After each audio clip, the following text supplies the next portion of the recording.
Everything came together, and he catches it and goes over the sideline. So from Panther territory now, it's 1st and 10, right at the 40. This is Geis. And he's going to be taken down here with a penalty flag on the field. In the back. Offense.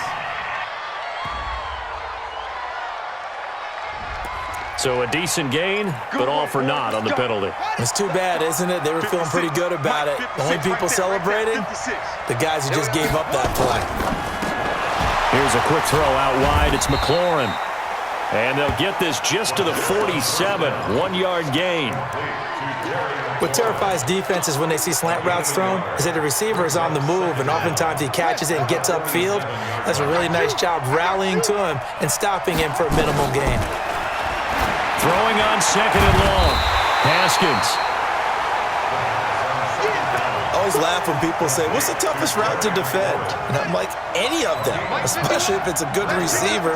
That makes things very difficult. But when you're running a drag route, something short, shallow, going through defenders, using guys almost as screens in order to get open, that makes things tough for guys trying to get to the football. Here we go. Here we go. What a methodical drive this is turning out to be. That time 9 yards, and the sticks move again.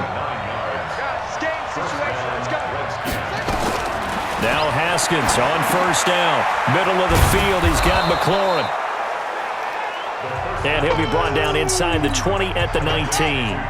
10 yards on the pickup there, and it'll be 2nd down. So 2nd in inches after that 1st down completion went just shy of the marker. And, oh, he took that in one-handed. What a grab. 2 yards, good enough for a first. What a catch, and one-handed, and I'm starting to lose my awe about the play, and maybe I shouldn't. How much of this is the player? How much of it is the glove? And those gloves, they do have a little grip to them, They don't get that little extra tackiness to them now, and I know the guys in the NFL, the competition committee, some other places, they're talking about examining those gloves to see if they're having too much of an effect on the game. He lost 9 there. That's really going to set him back for 2nd down. Now Haskins to throw it. And a quick throw here, that's complete. And he'll be brought down somewhat awkwardly here, and a late flag as well. I think this one's going to be a face mask. So give them the yardage on the pass and half the distance to the goal line. Because they're inside the 30, so now you don't march off the full 15, right? You have half the distance to the goal. In any event, that's precious real estate given up. So now then the penalty's got him set up with a 1st and goal. Now a run with Geis. And he is zoned for a Washington touchdown. Darius Geis with now 3 Week 1 touchdowns. And the Redskins have once again taken the lead. He's got the hat trick now of rushing touchdowns. Also has his team the advantage. And I'm looking at it 2 ways here. If I'm on defense, I don't care what they do now. I commit as many people as it takes to slowing him down running the football. Even if they want to hit me over the top on play action, I just don't let him beat me that way anymore. And if I'm him, I'm in the huddle calling the plays myself. I don't care what play call comes in. I tell my quarterback, guess what? You're handing it to me again. And if I'm the quarterback, I'm saying, okay, that sounds good, right? Smart quarterback. So Newton and the Panthers come up now 1st and 10 at their 25-yard line.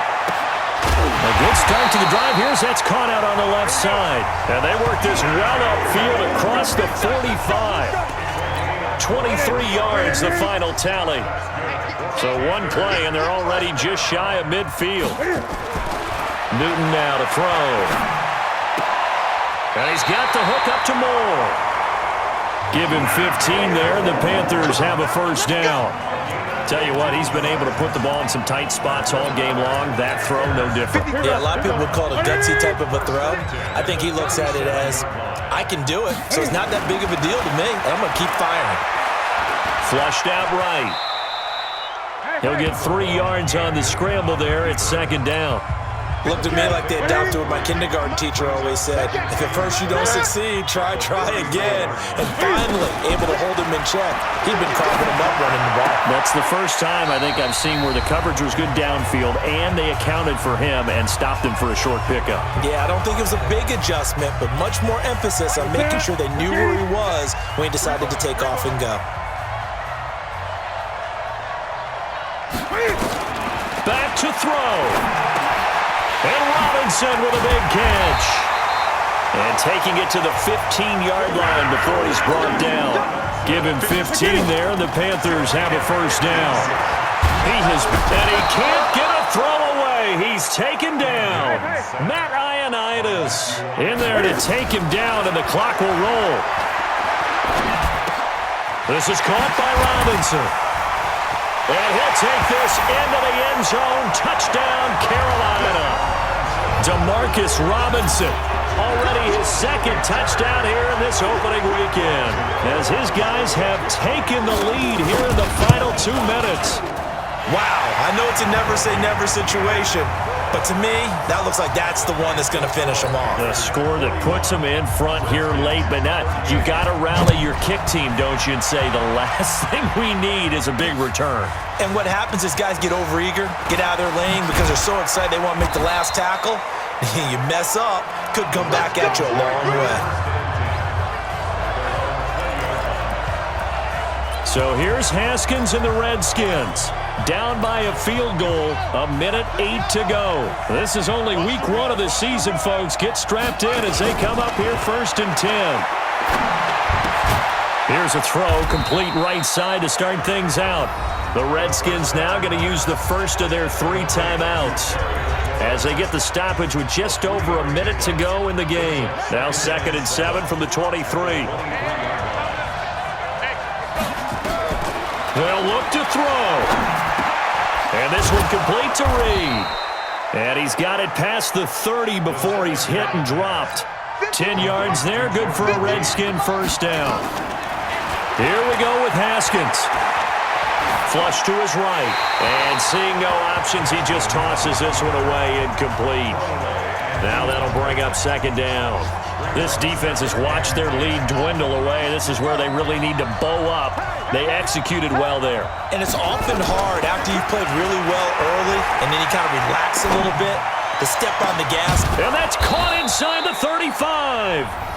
Now Washington going to use the second of their 3 timeouts as the clock will stop with just under 30 seconds left to go. So the big play changes the complexion of things. Here's 1st and 10 just outside the 30. He's back to throw. And he finds the tight end, Reed. The Redskins going to go ahead and use their final timeout as they stop it with 22 ticks to go in the 4th. 2 big plays in succession. Not sure this D knows what hit him, but now they got to get ready. It's 1st and goal. Back to throw. The quick slant caught. And he is into the end zone for a Washington touchdown. Jordan Reed with time running out. And they have taken the lead here in the final minute. Good throw there, and I don't want to blow it too out of proportion, but he looks a lot more comfortable in his 2nd season. You can tell he put the work in the offseason, and what I mean by that is understanding the playbook, not just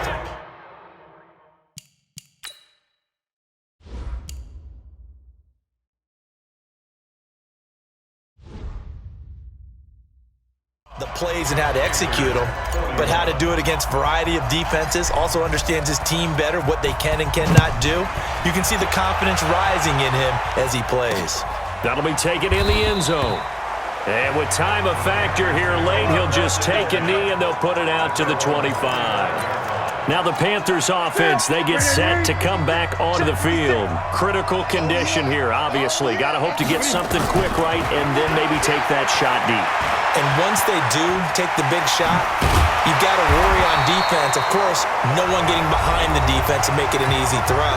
But nowadays, it's not just the ball being tipped in the air and people in the end zone in a cluster. It's that guy that's short of the end zone who comes up and ends up making the play because he goes unguarded. So there's a lot to think about if you're playing defense in this situation. We'll see if they can cover all their bases.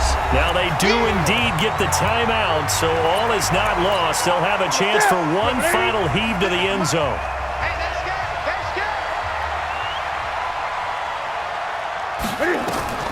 One last throw here for Newton.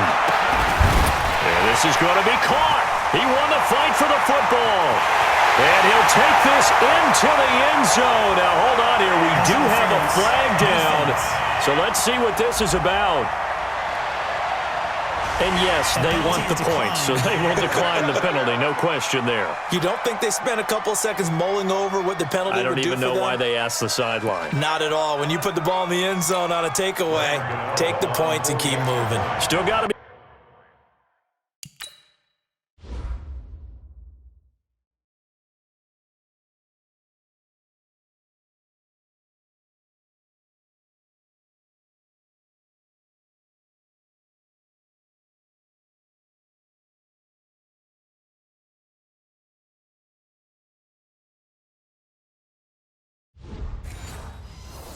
Be careful of a blocked return here on the extra point. The extra point is good, and on the final play of the game, they walk away with a victory. Well, that was a fun game to witness, partner. A touchdown there at the very end to win this thing. And that's really where the emphasis is, right? The touchdown to win it. I know that they put a little on top, right? What's your favorite dessert? You know, what do you put on top of your favorite dessert? You put whipped cream. Maybe a cherry. There you go. The whipped cream, the cherry, whatever you want to talk about, that's what they put on it. But the story, the touchdown to win it, that's how they got it done. So for Carolina, it wasn't always pretty, but they do eke out the Week 1 victory here by a field goal. And they will hit the road next week to take on the Tampa Bay Buccaneers.